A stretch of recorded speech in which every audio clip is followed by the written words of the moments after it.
Hi everyone and welcome to your weekly Pick a Card Tarot readings for the week of March 2nd. If you're new here, my name is Sydney, I'm the tarot guy next door, and I use my occult knowledge and intuition to help guide you towards life you want. If you have a question you want to ask the cards, you'll find information on how to get a private reading below. And if you want to learn how to read the cards, you'll find information on my beginner's course below. I'll be doing 5-card open readings, and here are the decks that I have for you. We have the Morgan Greer Tarot with Hematite, the Tarot de Marseille with Pre-Night, and the Tarot of the Divine with Moss Agate. We also have 4 different oracle cards to choose from 4 different decks. So go ahead and pick which tarot deck and which oracle card resonate with you the most. It's totally fine if you're drawn to more than one. And as always, you can pause this video if you need more time. As always with collective readings, take what resonates with you and leave aside what doesn't. If you want to jump straight to your reading, you'll find timestamps below. And with that, let's go right to the readings. Alright, Group 1, let's see what we have for you for this week.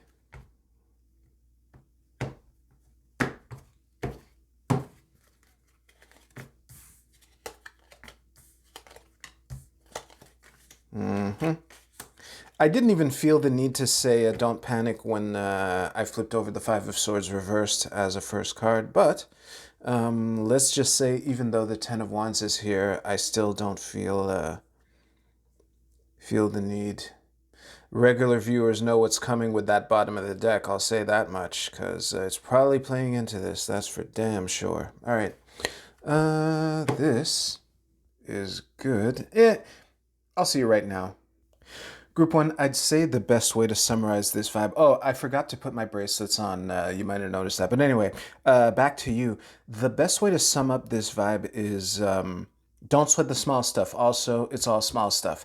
And that is probably very difficult for a lot of you to hear, given the Justice reverse card here, and especially with the 7 of Wands reversed at the bottom of the deck underpinning the entire message. My regular viewers know that when the 7 of Wands comes up in reverse, I often read it as defensiveness. And with this spread, I'm absolutely reading it this way. And, you know, when you've had all you can take... When you've had all you can take and you can't take it anymore, it gives feelings to lash out. However, I would say, based off of this, I don't know what fight that you're looking for or what fight that you think found you despite you trying to avoid fights or whatever. But despite the good position that you're in, because the nine of coins is in the middle card here, you know, and the Ace of Cups is also in the mix here. No matter what, no matter how strong your position is, I don't think you can win this fight. And with Justice reversed here, the zeal with which you want to step onto the battlefield is understandable, but I wouldn't do it this week. I wouldn't choose this week to engage with the adversaries. And I think that the if this Justice reverse card actually is a big deal and it actually is an unfair situation, try, like, what would your life be like if this didn't matter? Might be a better way to go around it, to bring it back to the don't sweat the small stuff, which I opened with. If you hated this reading, please give this video a thumbs down, and you can use the timestamps in the description below to jump ahead to your Oracle card reading. I'll see you there.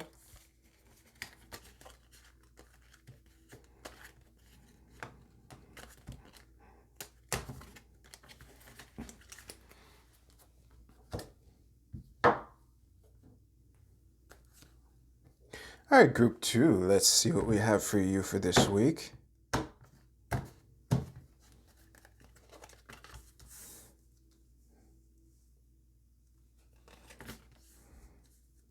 If Group 3 gets the 9 of coins, then the 9 of coins will have shown up in every meeting. I'll just mention that.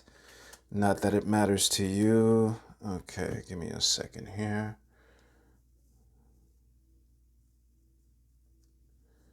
This is the deck I use to position the camera, so I know it'll fit. By camera, I mean my old phone. Welcome to the... no, it's in frame. Okay, enough chit-chat. I'll see you right now. Group 2, I don't have much to say about this reading. I think that the priestess here, which in Marseille I often read as like more intellectualism, book smarts type of vibe, I think that the priestess being the only human in this reading, which is a welcome change from Marseille. Anyway. The I don't know if this is lessons learned from hitting a milestone or if it was lessons learned from not hitting a milestone. Obviously, this is a group collective reading, so there are people in both camps watching this now. Also, the group one also had the Ten of Wands. But speaking of tens, 4 plus 6 is 10. That is the thing that kind of made this come together here. And with the Five of Swords at the bottom of the deck underpinning the message here. And also the only two odd cards in the message or in this spread are the Five of Swords at the bottom of the deck and the Nine of Coins here. So there's a lot of stability, but there's a lot of pushing through something. And again, given that this is a collective reading, I don't know if you're actually going to get the goal that you're that you're trying to hit, or if you're even going to get closer to it this week. It's possible. Sorry to be a buzzkill, but sometimes you just don't even make progress on a goal. Have you lived as a human ever and worked on a project? Maybe not, but yeah. No matter what the week plays out, I think that it's going to be an important week to set you up for where you want to go, even though you didn't necessarily get noticeably closer to it. If you hated this reading, please give this video a thumbs down, and I will use, you can use the timestamps to jump to your Oracle card reading. That's what I was trying to say.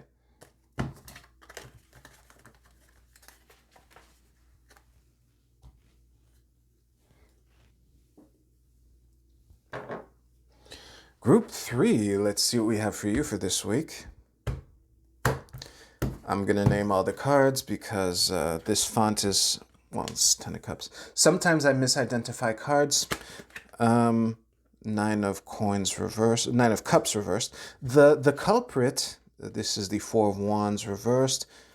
This is the Judgment card, and in the middle we have the Ten of Coins reversed, great, and the Seven of Wands at the bottom of the deck. So yeah, like I was saying, the culprit is Knights and Kings. The Kings in this deck are animals, and the Knights ride animals, often horses. I think all horses. Anyway, that's what crosses my circuits sometimes. But let's see how your circuits are going to get crossed this week. I'll see you right now. Group 3, this is looking like an awesome week, quite frankly. I wouldn't worry about the reversed nature of these cards at all because of how awesome they are. Nine of Cups, 10 of Coins, 4 of Wands. I mean, how bad can things be? And honestly, like I was saying, it's looking pretty great for you. The Judgment card isn't traditionally an easy card. It's the penultimate, waking up from the dead just before hitting your final goal, that type of shit. This is heavy shit. However, given the rest of this reading, the difficult nature is a bit tempered. It's really interesting that Sun Wukong is the myth that they went with here, because Sun Wukong is kind of a trickster, happy-go-lucky thing. I've only been exposed to him, kind of like how people who've never watched Dragon Ball know about Goku and have probably heard Super Saiyan every now and then in their life. That's me with the Journey to the West or East. I don't even know which direction they're going to, but enough about books. Yeah, it's also fitting, really weird that the 10 of Cups in this particular deck kind of looks like the Judgment card, which is that rent was going somewhere. But regardless of that, I think that the vibe here is reaching a goal or accomplishing something and realizing that it also unlocks the way to something else that you wanted more. When you accept a temporary job in order to you take it's like getting an entry-level job at a company that you've always wanted to work for. Entry-level jobs are going away, but let's just pretend that entry-level jobs were a thing, and you get an entry-level job at the place you've always wanted to work for, and then the manager walks in and goes, "I like the cut of your jib," or that kind of thing. This is the kind of the vibe here. And with the Seven of Wands upright underpinning the entire message, this, it nods to the high position or superior position that you find yourself in for this week. So I would just take this as an overall good omen. It might not necessarily be easy, but I think that the avenues that are open to you after this week might be really cool, whether you can actually go down them right away or not. If you like this reading, please give this video a like, and you can use the timestamps in the description below to jump ahead to your Oracle card reading. I'll see you there.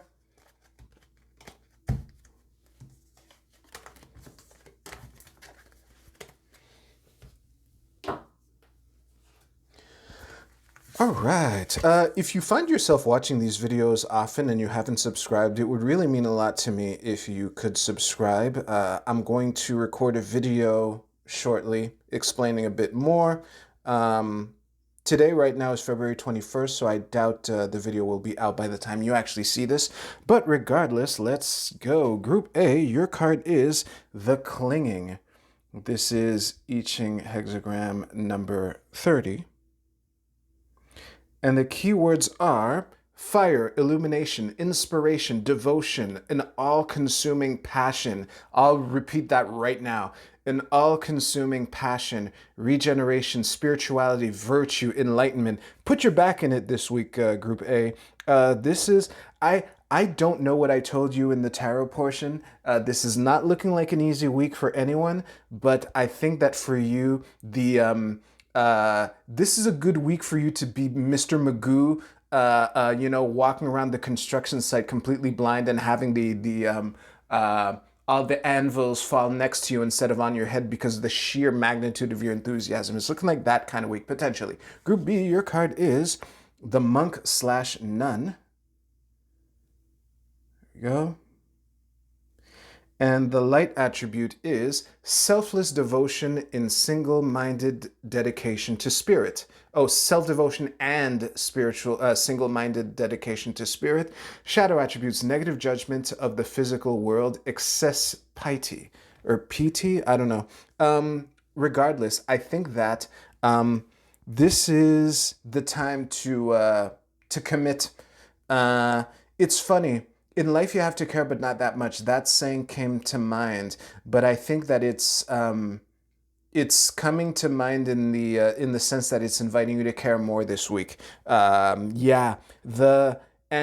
also, if you've been neglecting the physical world, because for some of you that might be a possibility too. So I will just wanted to acknowledge that. Group C, your card is Lunar Mansion 23, Confession. Now that Usher song is in my head, give me a second here. Confessions Part 2 specifically popped into my mind last week, and this card kind of just brought it all back. But regardless, I'm going to the vibe here that I think is relevant here. There might be a confidant or partner that might be useful for you to, this week. This is the later half of Capricorn for people who pay attention to that stuff. But I think that this is a week to not necessarily close ranks on your allies, but that one person that you confide in this week might be particularly important to you this week. And it might also be by them telling you something. It could be either way. Confessions go both ways, you know. Part 2, Group C, your card is the Electric Eel Spirit. Bring your ideas to life. Let me just show it to you here. Like that.